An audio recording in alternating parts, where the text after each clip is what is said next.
Bonjour et bienvenue dans ce nouvel épisode du nouveau podcast du Centre Patronal.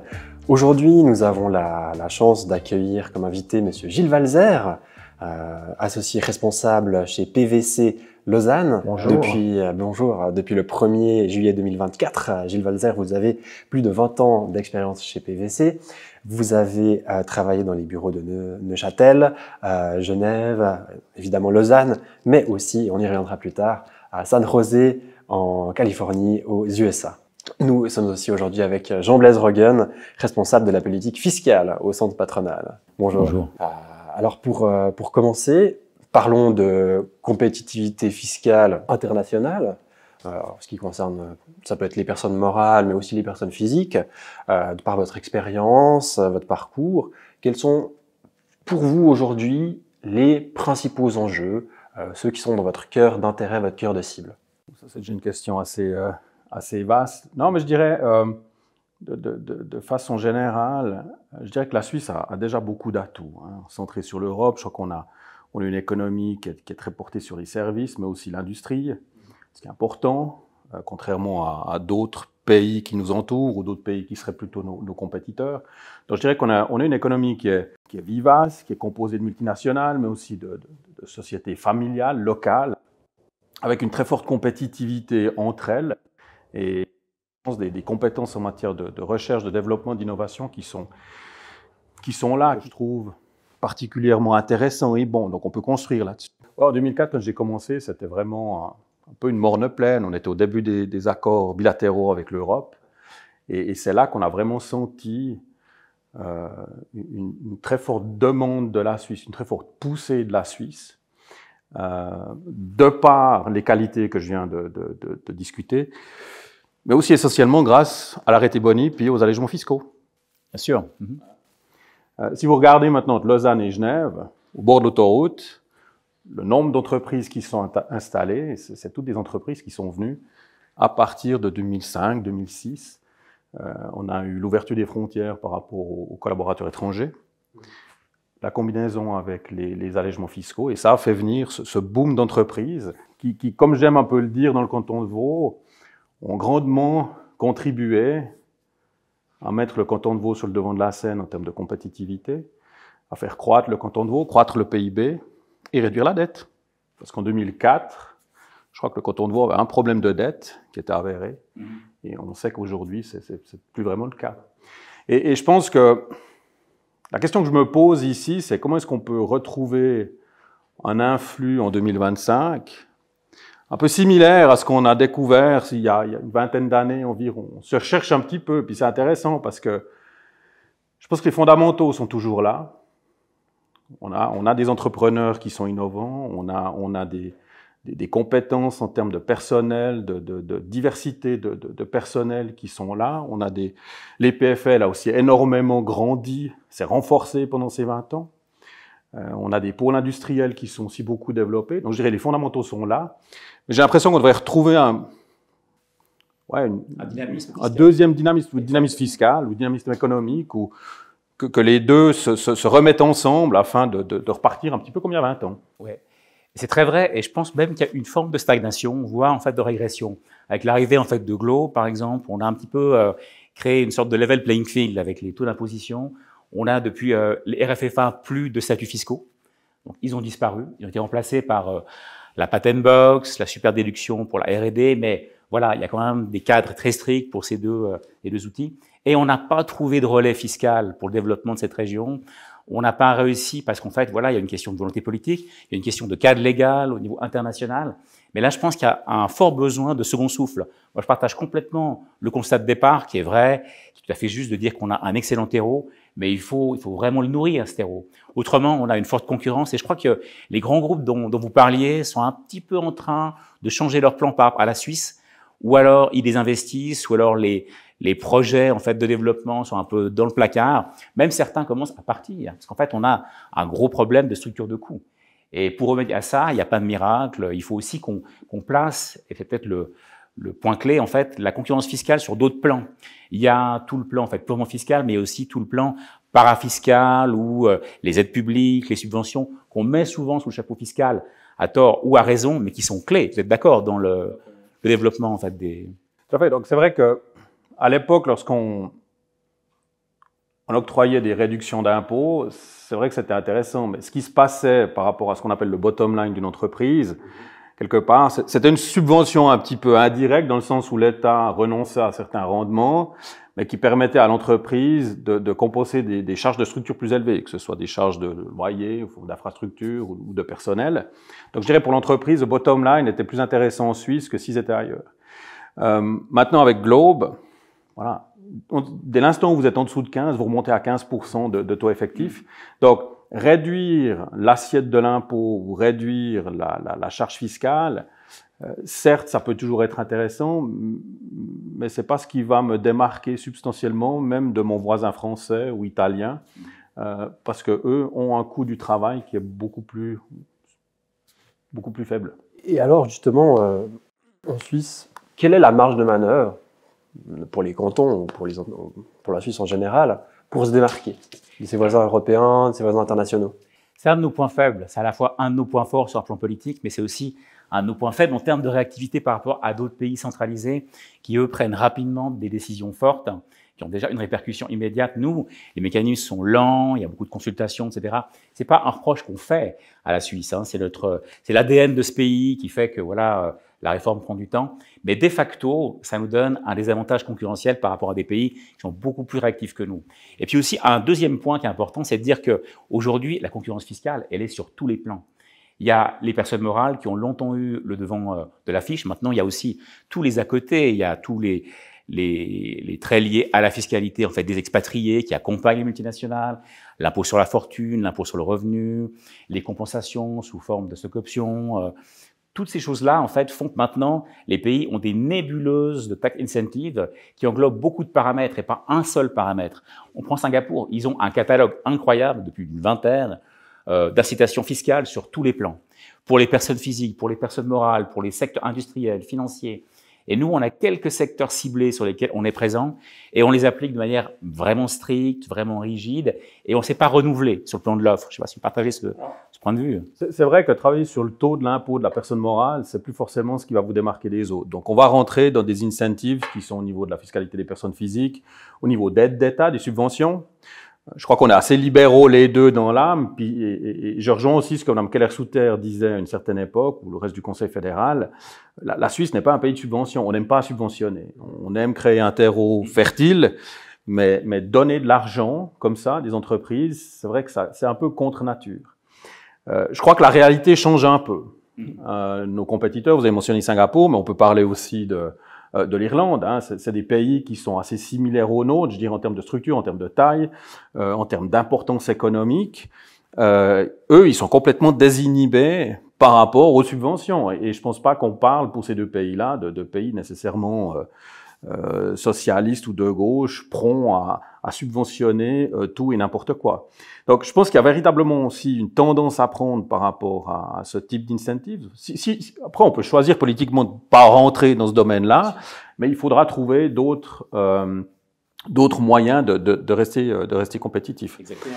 Maintenant, par rapport, vous mentionnez la rapidité. Et c'est vrai, on a un problème de rapidité en Suisse. On n'est pas connu pour être rapide. D'ailleurs, c'est souvent une excuse qu'on donne à nos partenaires étrangers. Non, faut qu'on fasse une loi, le Parlement, le peuple, tout, faut voter, ça prend du temps. Ça nous permet de gagner du temps. D'accord. On voit au niveau fédéral, et là, en Suisse, je pense que ce sera extrêmement compliqué. Et à titre tout à fait personnel, j'ai assez peu d'espoir que beaucoup de choses se fassent au niveau fédéral. Tant avec Globe, parce qu'on a les 25% de l'impôt complémentaire étranger qui doit normalement revenir à Berne. On se rend compte que les cantons relèvent les taux cantonaux, ce qui fait que la part de Berne descend automatiquement pour que la part des cantons augmente. Et puis, dans les dernières discussions par rapport à cette répartition 75-25, on voulait passer à 50-50. On voit que le Conseil fédéral n'est pas ouvert à changer ce qui a été décidé il y a environ 2 ans. Mais dans sa communication, il n'y a rien de tangible par rapport à ce que la Confédération va faire avec ces 25% de rendement qu'elle va toucher en termes de soutien à l'économie. Strictement rien. Voilà. Et je pense que là, les cantons ont la possibilité non seulement d'être inventif, dans la limite des règles qui sont établies par l'OCDE, mais d'être aussi beaucoup plus rapide. Parce que je pense que si le canton de Vaud, si le canton de Genève, si le canton de Fribourg doivent mettre en place quelque chose, on peut être beaucoup plus rapide au niveau cantonal que si on doit mettre 26 cantons qui ont tous une économie différente, des intérêts différents, autour de la table par rapport à un catalogue d'outils, d'incentives ou de subventions qui va plaire à un puis pas à l'autre. Il y a des cantons qui ont bougé. Je pense à Bâle, je pense à Zug, même les Grisons. Et eux, en fait, ils parlent clairement d'aide publique. Ils ont renoncé à d'impôts remboursables, enfin pour la plupart d'entre eux, à part les Grisons. Et là, en fait, ils articulent des chiffres qui sont importants aussi. Pour Zug, c'est entre 150 et 200 millions. Et pour Bâle, on parle de 300 millions d'aides publiques qui vont être des aides pour l'innovation, pour la recherche, pour le développement, pour faciliter aussi le fait de concilier le travail et la famille, pour aussi tout ce qui est en fait la conversion énergétique, enfin les questions en fait d'environnement et puis de rénovation énergétique. Donc tout ça a été pris en compte par ces cantons-là qui ont bougé, qui ont réagi, qui offrent des choses. Ils ont eu une longueur d'avance et on constate que d'autres cantons, Romans notamment, n'ont pas encore fait ce pas et la concurrence fait rage. Donc à nous de bouger rapidement aussi pour ça. Et comme vous dites, c'est plus simple et plus rapide au niveau du canton, clairement. Et ils ont la marge de manœuvre. Ils ont la marge de manœuvre. Alors, je crois que le canton de Vaud a un programme en place. On va en entendre parler probablement un petit peu plus tard cette année. Mais je sens en tout cas, à titre personnel, puis dans le cadre des relations que j'ai avec les administrations, mais aussi le gouvernement, une volonté d'aller de l'avant qui est imprimée. Puis je pense que la communication va arriver, donc il faut peut-être être encore un petit peu patient, même si on est tous assez excités à l'idée de connaître les plans définitifs du canton. Mais par rapport aux incentives que vous mentionnez dans les autres cantons, vous parlez de 150, 200 millions, certes, c'est vrai, c'est juste. Hein, c'est généralement l'ordre de grandeur dont on parle.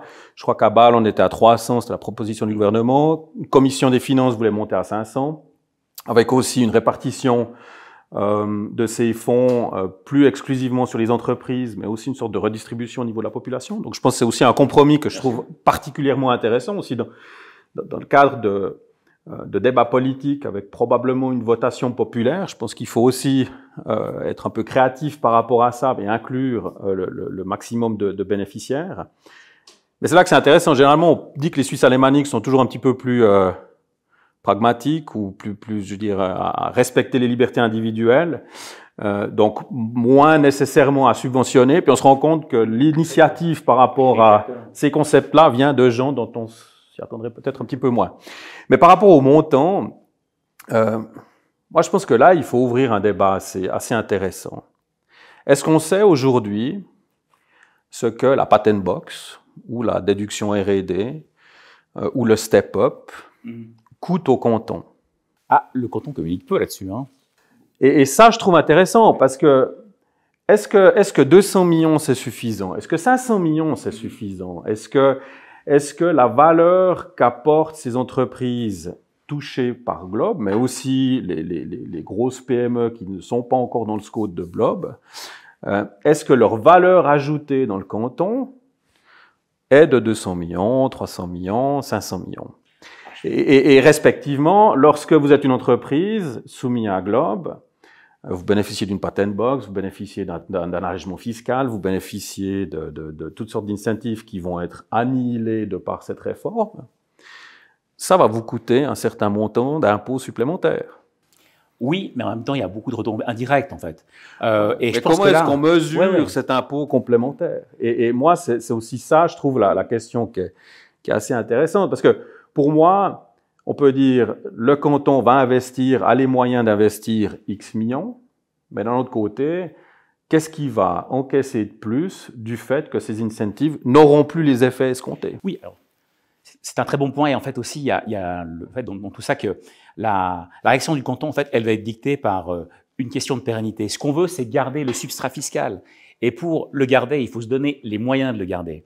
Et là, on en est vraiment au stade où il faut garder en fait une substance fiscale dans le canton et il faut garder en fait une forme d'attractivité à tous les niveaux. Et je pense que ça doit être une réflexion qui est globale. Il y a ce projet-là, mais elle doit s'étendre à beaucoup de domaines en fait. Et il y a un des domaines qui est clé aussi, c'est la pratique administrative, parce qu'on parle beaucoup en fait d'incentives, mais il y a aussi la façon de les mettre en place, la façon de les mettre en musique, les assouplir.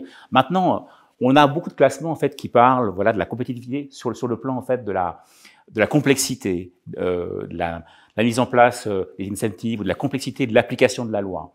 Et il y a récemment en fait une enquête qui a été menée par le Global Tax Center qui a placé la Suisse 32e sur 38 sur les pays de l'OCDE par rapport à la complexité de l'application des lois. Et là, il y a un gros problème de flexibilité ou d'approche pragmatique, en fait. Bon, je pense que c'est aussi dû à notre système fédéraliste. C'est vrai que vous avez 26 déclarations dans un pays qui contient 9 millions d'habitants, ce qui paraît complètement, apparemment un peu incongru quand même. Et c'est vrai que même si on a une loi d'harmonisation des cantons, des impôts cantonaux, moi qui pratique principalement dans les 6 cantons romans, c'est vrai qu'il y a des approches qui sont assez différentes.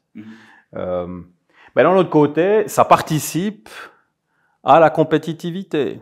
En quoi est-ce qu'elles sont différentes, ces approches? Parce qu'au fond, c'est une déclaration d'impôt.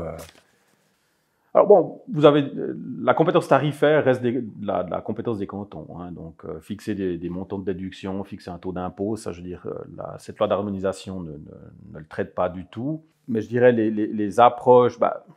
Prenez par exemple la patent box, qui est un incentive assez intéressant, qui est obligatoire, hein, que tous les cantons ont dû introduire. Vaud a été assez large. Je veux dire, le bénéfice qui ressort d'une patent box est allégé à hauteur de 60%, dans la limite d'une réduction globale de 50% de la base imposable. Genève, le bénéfice de la patent box est allégé à hauteur de 10%. Et voilà, vous voyez de la politique fiscale ici que je trouve particulièrement intéressant. Genève a décidé de baisser son taux de façon drastique, mais à peu près dans les mêmes proportions que le canton de Vaud. Par contre, le canton de Vaud a dit, avec les PFL entre autres, avec l'environnement d'entreprises suisses comme multinationales qu'on a, on a une forte innovation basée sur les brevets. On veut faire en sorte de favoriser ce type d'entreprise dans le canton. Genève, c'est beaucoup moins le cas, beaucoup moins industriel. Même s'il y a quand même des entreprises industrielles, mais voilà, beaucoup plus sur les services financiers, bancaires, trading.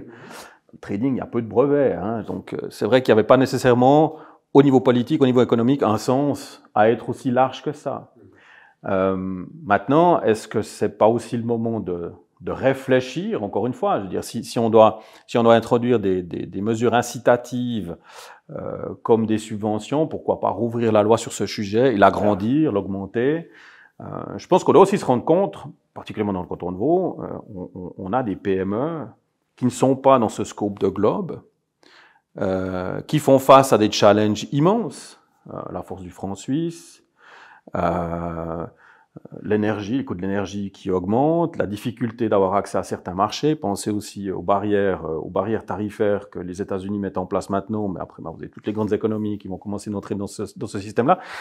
Ça va de facto rendre la compétitivité de ces entreprises PME suisses, vaudoises, beaucoup plus difficile. Et là, la question, c'est est-ce que l'État peut, alors cette fois-ci pas par une subvention, mais par une réduction de l'impôt, de façon indirecte comme on l'a toujours fait, aider ces entreprises à continuer leur expansion. Je dirais, quand vous avez un marché de 9 millions d'habitants, c'est pas là que vous allez, il n'est pas extensible à l'infini. Par contre, pour une petite PME qui, elle, peut partir à l'étranger, s'étendre à l'étranger, là, c'est vrai que les opportunités de croissance sont beaucoup plus élevées qu'ici. Et il est clair qu'il faut aussi qu'on donne en fait le bénéfice des incentives qu'on va créer, comme celle de Bâle, comme celle de Zug, à toutes les entreprises, pas uniquement aux grands groupes qui sont sous le champ d'application en fait de Globe, mais à toutes les PME. Et c'est ce que va faire Zug et c'est ce que va faire Vaud. Je pense que là, il y a vraiment un prérequis. Et puis moi, il y a aussi un point qui me paraît clé, c'est le fait de dire qu'on doit avoir une série d'incentives sur tout le développement d'une entreprise et pas uniquement sur un moment donné. Nous, on a une exemption de 10 ans qui est très bien, que d'autres pays ont, mais d'autres pays la rendent plus longue, elle fait 15 ans et parfois aussi ont des structures comme Singapour qui vont aller au-delà de ces 10 ans. Ils appellent ça le development expansion et là, ça peut aller jusqu'à 40 ans. Donc en fait, on a les phases de début, les phases de création d'investissement et après il y a la phase de développement d'expansion. Et eux aussi vont dans le sens en fait d'un accompagnement global de l'entreprise à chacun des stades de son développement. Et pour pas mal d'activités qu'elle va faire dans le futur, l'internationalisation, le M&A aussi, ils ont des super avec des outils spécifiques en fonction de la temporalité de l'activité de l'entreprise, du cycle d'entreprise, exactement. Voilà, ouais. Et là, c'est un peu ce qui nous manque. On a une approche qui est un peu trop ciblée sur un segment précis et on n'a pas en fait cette approche englobante. Ça avait toujours bien marché jusqu'à maintenant. Je veux dire, entre le taxe solidé et puis les statuts à l'époque, c'était un duo gagnant. Mais c'est vrai que maintenant, ces deux éléments, en tout cas pour les grandes entreprises, ne fonctionnent plus. Et là, c'est vrai qu'il faut être un petit peu, ouvrir un peu plus le champ de vision pour trouver d'autres solutions qui sont intéressantes. Ouais. Et puis, est-ce qu'on aborde aussi le thème des personnes physiques, hein, parce que là, il y a aussi beaucoup à dire sur la fiscalité en fait des expatriés ou des cadres supérieurs, en fait. Déjà, ce qui était intéressant, c'est qu'à l'époque des taxes solidaires, on avait des projets quand même de taille importante, hein, où des entreprises étrangères venaient s'installer en Suisse avec des investissements importants en termes de bâtiments, de production, et en termes, je dirais, de nombre d'employés. On était régulièrement au-delà de 100, 150 collaborateurs qui venaient en Suisse. Généralement, des implantations comme celle-ci maintenant sont beaucoup plus compliquées. Le coût des salaires en Suisse, et puis le coût de la location en Suisse, d'accord. Mais ça ne veut pas dire que peut-être ce qu'on faisait avec 150 personnes, aujourd'hui, on peut le faire avec une cinquantaine de personnes. Et ça, je pense que c'est important. En tout cas, moi, dans ma pratique, je vois plus forcément des projets avec plus qu'une quarantaine, cinquantaine de personnes. Mais là, vous avez la crème de la crème. Vous avez vraiment le top management, les décideurs pour une région, les décideurs pour un HQ régional. Et c'est vrai qu'on parle de salaires assez importants. D'ailleurs, j'avais regardé par rapport, j'ai fait une comparaison, mais vous n'allez pas aller me rechercher pour ça, mais j'ai regardé les comptes de l'État de Vaud en 2006 ou 2007, puis j'ai regardé en 2023. L'augmentation de l'impôt sur les personnes physiques a quasiment doublé. Fortune, pareil. Grosso modo, il n'y a rien de scientifique dans ce que je dis, mais je crois que j'ai fait la comparaison entre 2006 et 2023. Ces deux indicateurs doublent.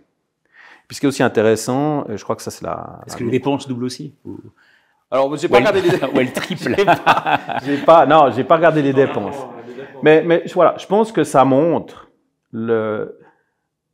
et je crois pas que la population vaudoise a doublé. Donc, ça montre que ces allègements fiscaux qui ont été octroyés à l'époque ont amené une qualité de contribuable qui est particulièrement intéressante par rapport, parce que de toute façon, je pense pas qu'on aurait pu loger, on a déjà des problèmes de logement maintenant. S'il avait fallu atteindre le même résultat en termes de rendement de l'impôt avec plus de personnes, je veux dire, ce serait un peu la cacophonie aujourd'hui. Mais on a amené des contribuables de très très bonne qualité. Donc, la première chose à faire, c'est s'assurer qu'ils restent. Parce que les gens qui sont venus en 2006 vont gentiment partir à la retraite. Maintenant, s'ils restent, ils vont pas travailler. Donc, il va falloir faire venir d'autres personnes. Ou alors, c'est des gens qui sont déjà sur le marché ici, des gens qui ont été formés ici et puis qui peuvent trouver un travail intéressant ici.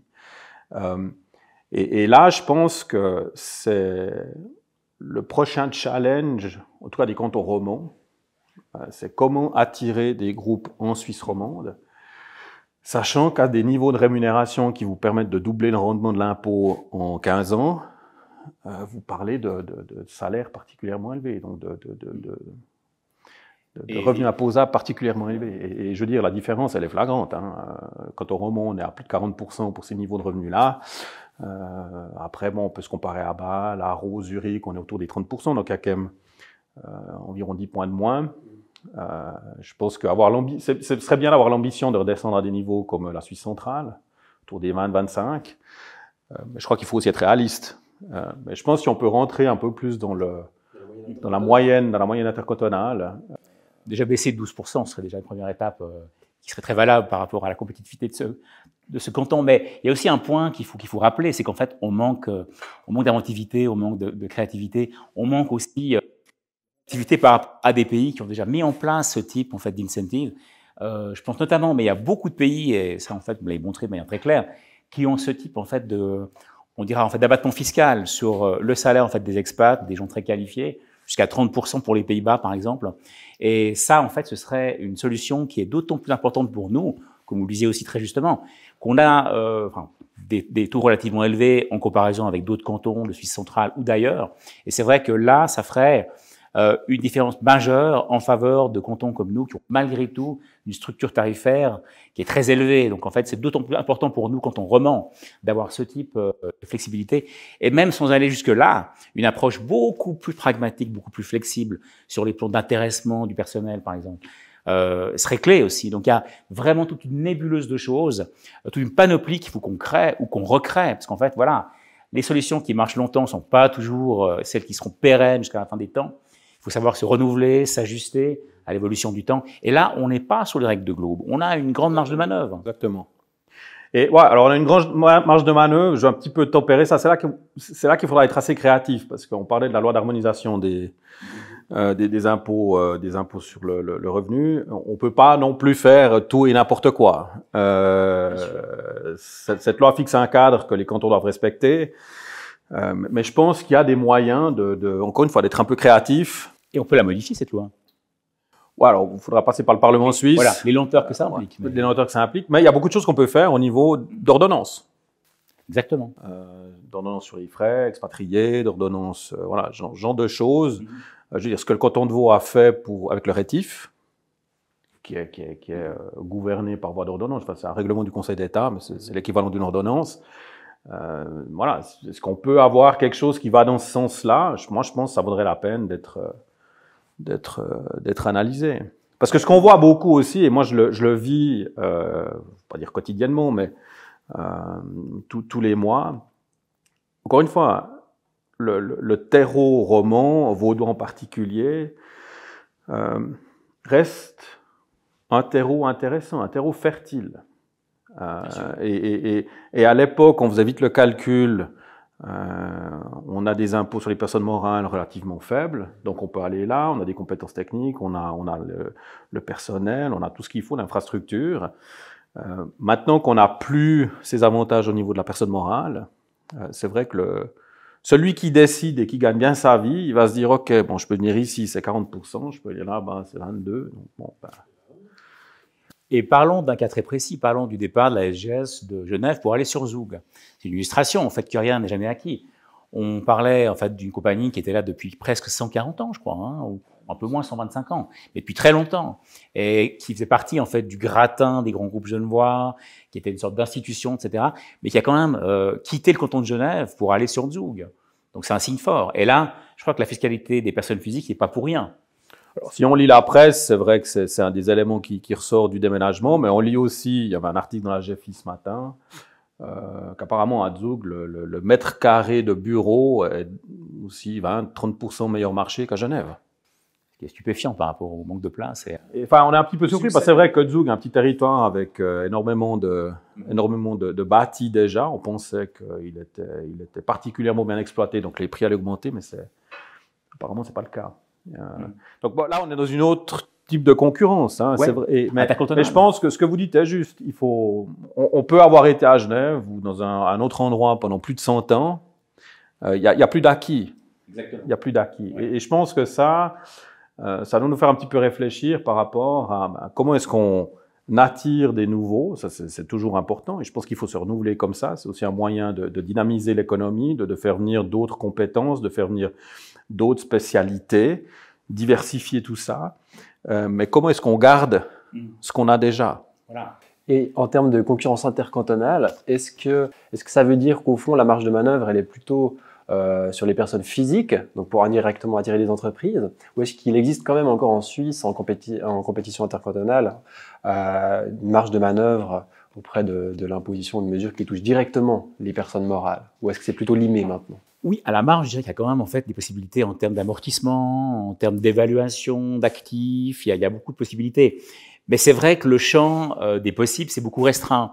Dans le cadre de Globe, maintenant, c'est 15%, plus ou moins 15%, encore que l'avenir de Globe soit quand même en pointillé, parce qu'en fait, on a quand même 4 grands pays, on parle des USA, du Brésil, de la Chine, de l'Inde, qui pour l'instant ne sont pas dedans et qui n'y seront sans doute jamais pour les USA. Mais néanmoins, il y a quand même une marge de manœuvre qui est moins large maintenant que pour les personnes morales. Et la compétition, elle se déplace vraiment. Elle y était déjà, mais elle se déplace sur beaucoup de domaines qu'on qualifiera de connexes, en fait, hein, à l'établissement d'une personne morale. Enfin, il y a tout un terreau aussi en termes de capacité, en termes de... Et on parle aussi d'attirer des talents, parce qu'en fait, on parle beaucoup de ceux qui viennent comme ça, en fait, avec un groupe, mais il y a aussi ceux qui veulent venir sans groupe. Et on attire en fait des talents qui viendraient chercher de l'emploi dans le bassin d'emploi qu'on a ici. Et pas uniquement en fait les gens qui suivent une multinationale parce qu'elles se déplacent chez nous. Il faut attirer aussi des talents. Et c'est vrai que pour le faire, on n'attire pas les mouches avec du vinaigre. Il faut quand même qu'on ait des conditions cadres de qualité pour qu'ils viennent, tout simplement. Non, absolument. Absolument. Et encore une fois, l'impôt reste une des dépenses les plus importantes pour une personne physique. Je veux dire, c'est jusqu'à 1/3 de nos coûts. Donc c'est vrai que si on peut aussi rendre ça de façon un petit peu plus attractif, je pense que c'est important. Maintenant, la question qu'on peut aussi se poser, c'est est-ce que la stratégie de faire venir des grands groupes internationaux qui dépassent ces minimo-globes, c'est toujours la cible sur laquelle la promotion économique ou les pouvoirs publics devraient se focaliser? Est-ce qu'on n'a pas meilleur temps de faire venir des grosses PME internationales, mais là où on peut aussi se démarquer, je veux dire, des groupes qui font moins de 750 millions d'euros de chiffre d'affaires, qui soient européens, américains, chinois, pourquoi pas, asiatiques, bref. Mais valoriser ce pôle de compétences qu'on a, que ce soit microtechnique, que ce soit micromécanique, que ce soit... Voilà, Exactement. Et on a aussi un atout fort, en fait, c'est le fait, en cas en fait, d'exit, quand on vend la start-up qui est devenue une scale-up, là, en fait, on n'est pas imposé sur les gains en capital sur la fortune mobilière privée. Alors, c'est une chose qui n'a l'air de rien, mais qui est clé pour beaucoup de gens qui créent des start-up ou des scale-up. On a cet avantage, en fait, de prendre en fait ces gains non fiscalisés. Donc là, c'est un atout. On pourrait travailler là-dessus, l'accentuer, le rendre encore plus fort, etc. Mais c'est un point de départ qui est très très bon et attirer justement toutes les scale-up qui viendraient ici. Il faut aussi qu'il y ait des structures de financement. Et là, on se déplace en fait du débat de la fiscalité sur le débat du financement, qui est connexe aussi. Mais c'est tout un terreau, c'est une sorte de biotope qu'on doit créer à tous les niveaux pour être vraiment concurrentiel. On ne peut pas se focaliser vraiment sur un seul segment, même s'il est clé comme la fiscalité. Il faut vraiment qu'on soit englobant. Et je pense qu'on l'a compris, mais il faut qu'on aille plus loin, plus vite sur cette facette-là en fait de la compétition, qui est vraiment clé. Offrir cet accueil graduel en fait pour les phases de développement, d'expansion d'une entreprise, dès ses débuts jusqu'à sa maturation. C'est ce qu'il faut qu'on offre en fait, et qu'on ait vraiment en fait pensé à tout. Les pays qui nous entourent font ça et ils englobent vraiment la réflexion sous tous les paramètres. Il faut qu'on passe par là aussi, je pense. Oui, c'est vrai que là, le rôle de l'État, alors je ne pense pas que c'est le rôle de l'État de financer les startups, mais le rôle de l'État de créer ce terreau, de créer cette communauté qui va du capital risque qui lui financera ces scale-up ou ces startups, mais aussi les compétences en termes de services, que ce soit de supply chain, que ce soit financier, que ce soit stratégique. Et ça, je pense que c'est aussi, ça c'est essentiel. Et là, l'État a un rôle de support, à mes yeux, mais pas forcément un rôle de gros contributeur non plus. Bien sûr, non. C'est une question sur le rôle de l'État, mais il y a aussi un paramètre qui est important ici, c'est de penser en fait que les startups, que les scale-up, elles pensent à l'après. Donc elles vont devenir un jour ces grands groupes générateurs en fait de gains substantiels. Elles sont le futur. On doit vraiment accentuer en fait l'effort, non pas sur l'acquis ou sur des secteurs qui sont très rapidement en fait dans un avion et qui partent pour Dubaï ou pour ou pour Singapour. Je citerai pas de secteur en particulier, mais certains ont peu d'investissement fixe et partent très vite. Tandis que une scale-up ou une start-up qui a de la substance, et c'est là-dessus aussi qu'il faut qu'on travaille, sur la substance, sur l'investissement, sur la création en fait, d'emplois, sur le payroll, comme on dit, il faut attirer de la substance. C'est vrai que c'est beaucoup plus pérenne. Bah, le plus vous en avez localement, le plus ce sera compliqué pour cette société de se déplacer. Ouais. Et les start-up qui sont actives dans la pharma ou la medtech, il y en a beaucoup ici. Ce qui est intéressant, c'est que le marché sur lequel elle veut se lancer, c'est le marché américain.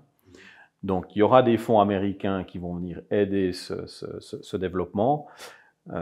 Mais très rapidement, les discussions qu'on a avec ces fondateurs de start-up qui sont ici à Lausanne, c'est est-ce que je dois déplacer ou mettre ma holding aux États-Unis? Ouais. Et c'est vrai, nous, on essaie de freiner des cas de fer parce qu'on veut que ça reste ici, mais je veux dire, la force des investisseurs est telle que Ouais, là, 1 sur 2 fait le pas. Et une fois que le pas est fait, ils sont perdus. Hein. Ça aussi, c'est un thème circonvoisin, mais on entend souvent qu'on est très frileux en Suisse dans l'investissement et qu'on l'est beaucoup de moins à Boston, aux États-Unis. Est-ce que justement là, ça joue un rôle dans ce type d'affaires où c'est compliqué parce qu'une startup qui réussit, qui devient une scale-up et puis qui a au fond reçu beaucoup plus de fonds de gens qui ont pris des risques aux États-Unis, il y a peut-être une culture du risque ou de l'investissement différent. Puis on se dit, bah voilà, ces gens m'ont fait confiance, je leur rends l'appareil quelque part, je me déplace. Bon, il y a 2 aspects dans l'exit. Hein. Vous avez le fait d'entrer en bourse, hein, qui est pour beaucoup, mais il y a aussi le fait d'être racheté par un grand groupe, hein, qui va racheter en fait une technologie, qui va racheter un produit qui intéresse beaucoup.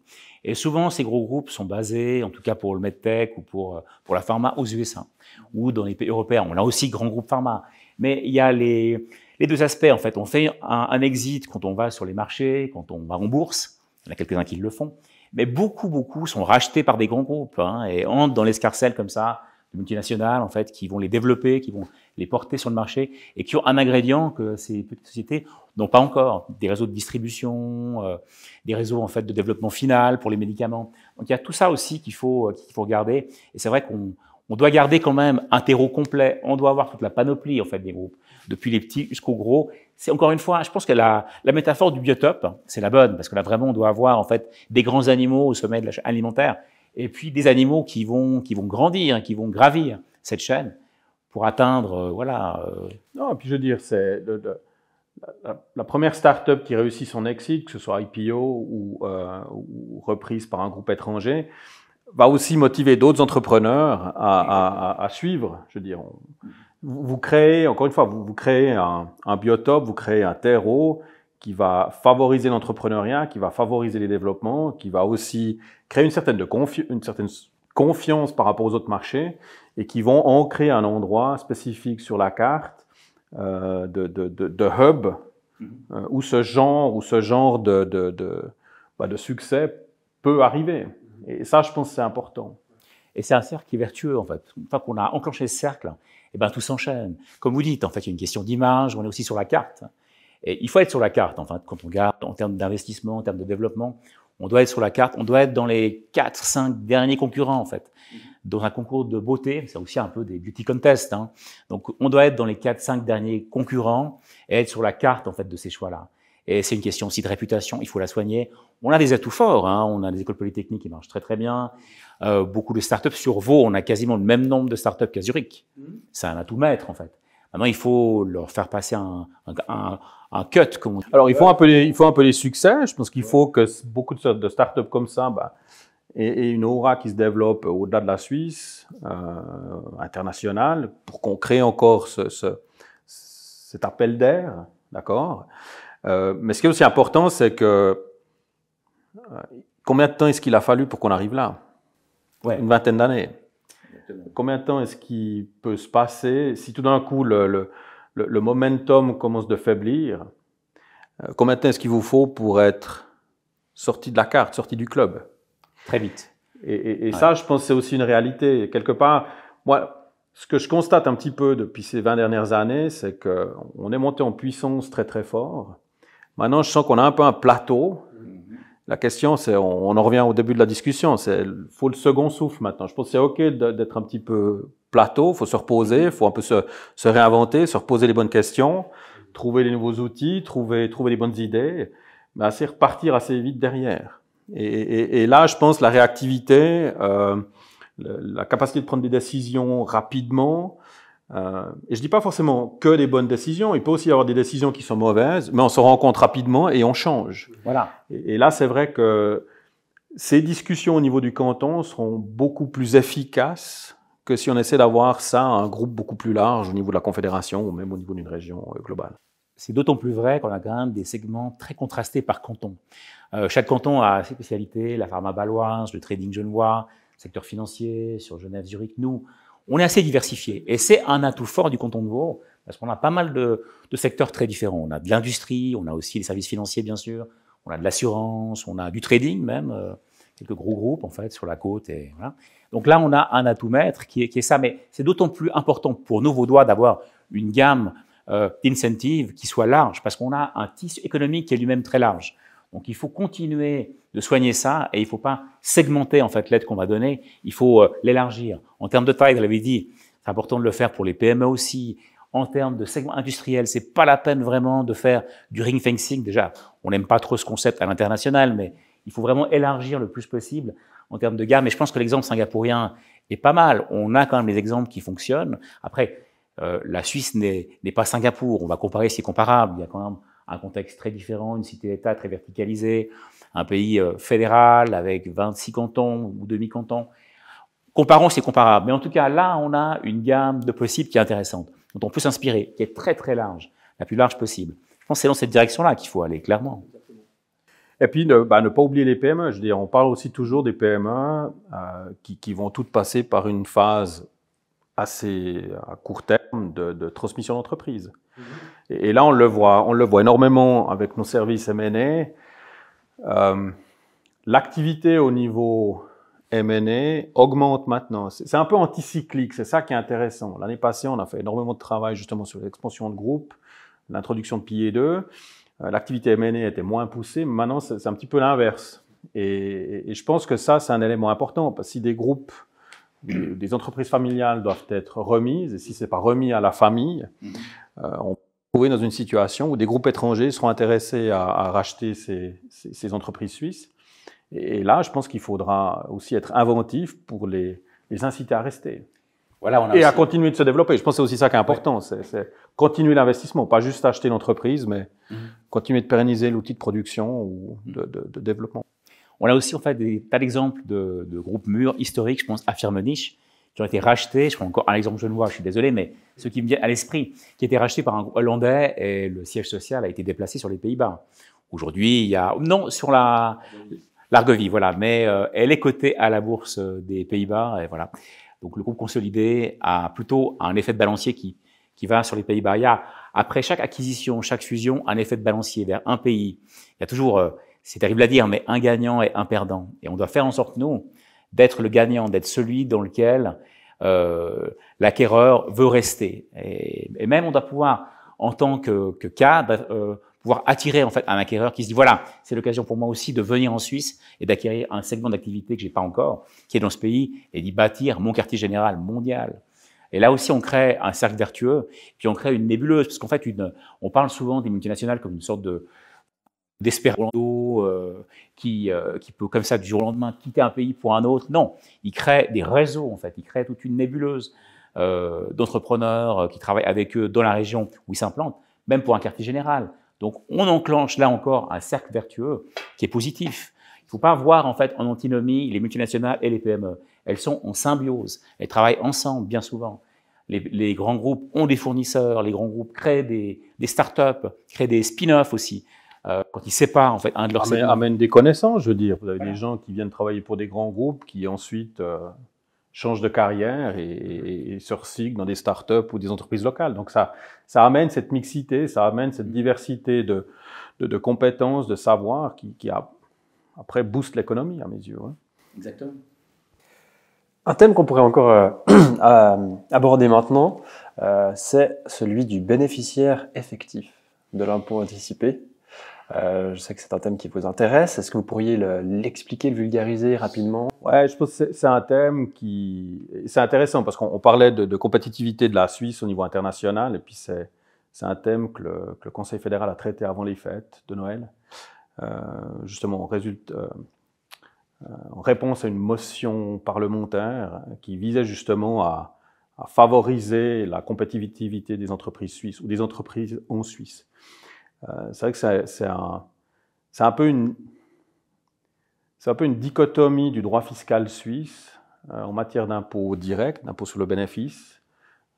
Lorsqu'un avantage est octroyé à une société sœur, en matière d'impôt direct, on dit qu'on fait le triangle. On passe par la mère, c'est un dividende à la mère qui contribue cet avantage dans la société sœur.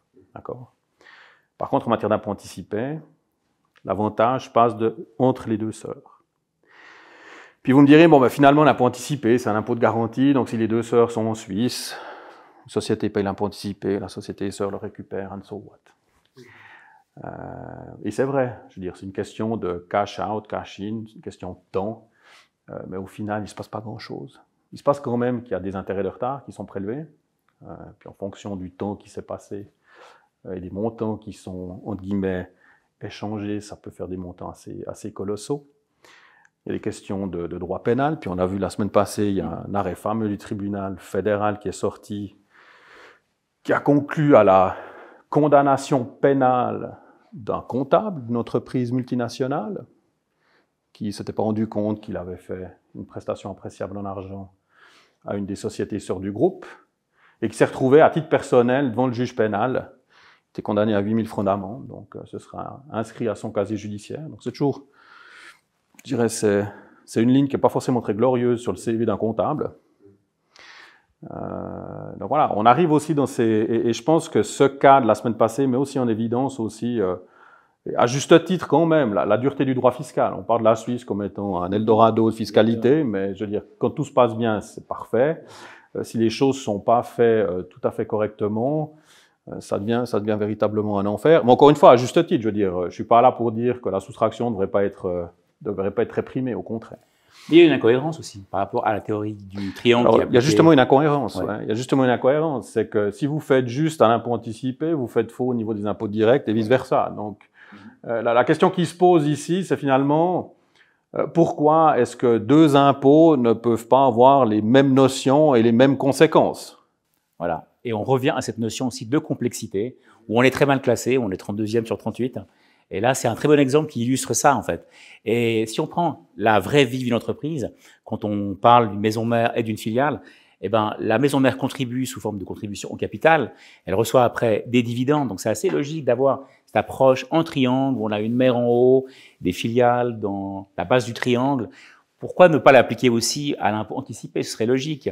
Et après, voilà, les flux descendent de la maison mère vers la filiale, remontent sous forme de dividendes. C'est très logique. Alors, pourquoi est-ce qu'on n'a pas adopté cette façon de voir-là pour l'impôt anticipé? Ça, c'est un mystère. Dans les arcanes de l'administration, peut-être pas les mêmes services ou... Alors, c'est pas... Ouais, et je pense que là, encore une fois, on vit dans un État fédéral et avec une certaine fierté, je vis dans un État fédéral et je trouve que c'est très intéressant parce que ça me permet d'avoir des autorités qui sont proches de leur électorat, proches de leur peuple, proches des soucis de leur région.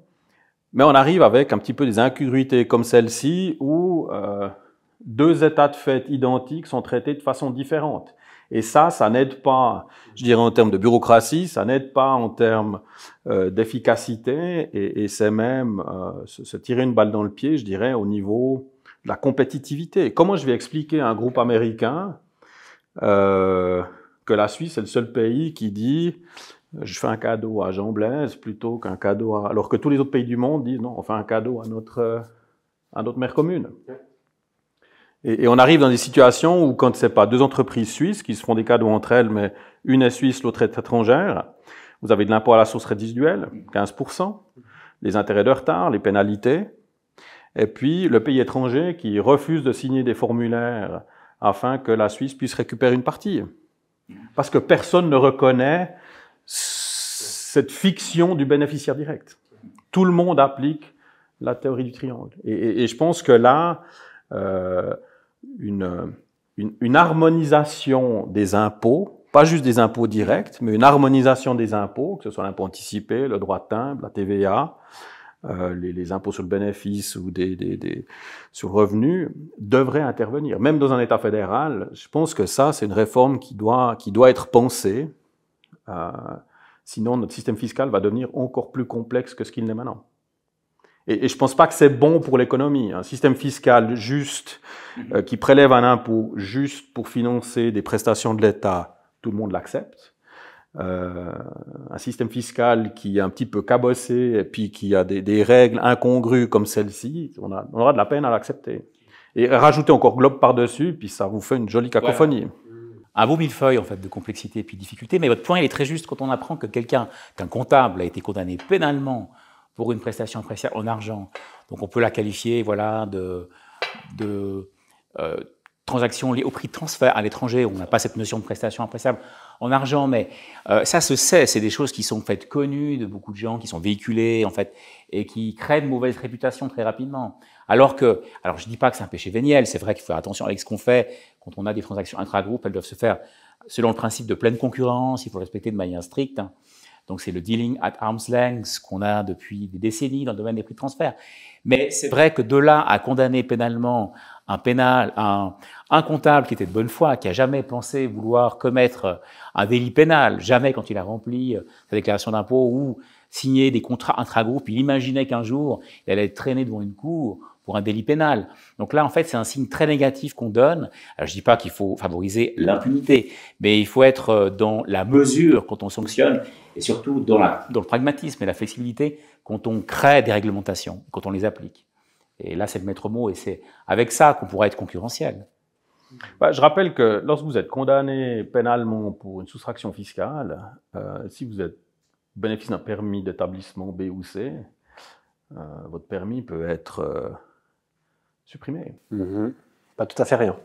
Alors non, c'est pas anodin, mais encore une fois, l'idée c'est pas de dire ici qu'il faut arrêter de punir la soustraction. Au contraire, c'est exactement l'inverse. Et d'ailleurs, je pense qu'avoir plus d'audits fiscaux, c'est légitime. L'État doit aussi, s'il y a des lois, c'est pour qu'elles soient appliquées.